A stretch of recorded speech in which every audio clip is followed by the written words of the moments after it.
प्रिय छात्रों, आज हम प्रश्नावली 2.4 में क्वेश्चन नंबर 10 करेंगे। देखिए, निम्नलिखित में से प्रत्येक का गुणनखंड ज्ञात कीजिए। फर्स्ट पार्ट दे रखा है 27y³ + 125z³ फर्स्ट पार्ट देखिए इसका, ये दे रखा हमारा 27y³ + 125z³। देखो बच्चों, इसको हम क्यूब में लिख सकते हैं। इसको क्या लिख सकते हैं? इसको हम लिख सकते हैं 27 इसका घन है 3 का और y किसका घन है y का, तो इसको लिख सकते हैं 3y³ प्लस 125 है 5 का घन और z³ है z का घन, इसको लिख सकते हैं 5z³ अब देखिए, हमने एक फार्मूला पढ़ा था x³ + y³ का। क्या फार्मूला था? यहाँ ब्रैकेट में लिख लेते हैं। ये फार्मूला था हमारा x³ + y³ का फार्मूला हमने पढ़ा था और ये था हमारा x + y x² + y² minus के xy, ये हमारा फॉर्मूला था।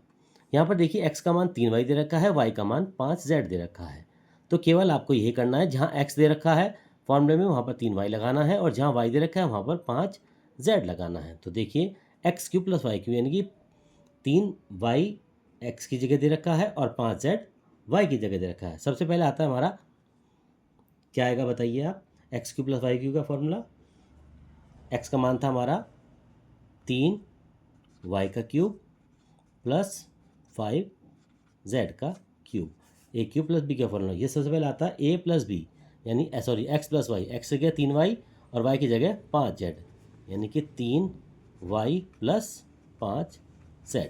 उसके बाद है x² यानी x का मान 3y का स्क्वायर प्लस y² मतलब 5z का स्क्वायर माइनस के xy माइनस के 3y × 5z।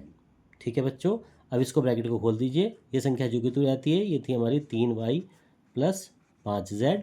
इसको खोल लीजिए, 3y का स्क्वायर 3 तिया 9y² प्लस 5z का स्क्वायर, 5 की 5 में करेंगे 25 और z² माइनस 3 पंजे 15y × z।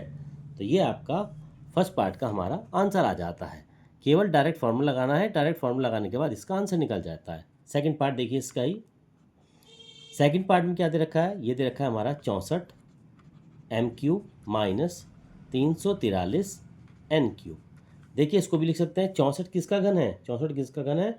64 घन है हमारा 4 का। 4 × 4 × 4 ये हमारा 64 होता है। तो इसको लिख सकते हैं 4m³ माइनस 343 किसका घन है? ये घन है 7 का।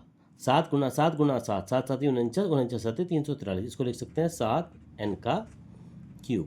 देखिए, यहाँ पर हमारा प्लस का फार्मूला लगा था, यहाँ पर हमारा सिर्फ माइनस का फार्मूला लगेगा। माइनस का फार्मूला क्या लगेगा? फार्मूला क्या था हमारा? ये था हमारा x³ - y³ का फार्मूला था हमारा x - y x² + y² plus के xy, ये हमारा x³ - y³ का फार्मूला था। मान लगाइए, ये थी हमारी 4m³ - 7n³। फार्मूला था हमारा x - y यानी कि 4m - के 7n।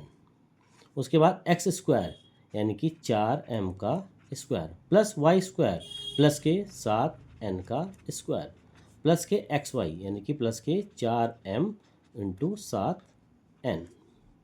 अगली संख्या में इसका ब्रैकेट खोल दीजिए।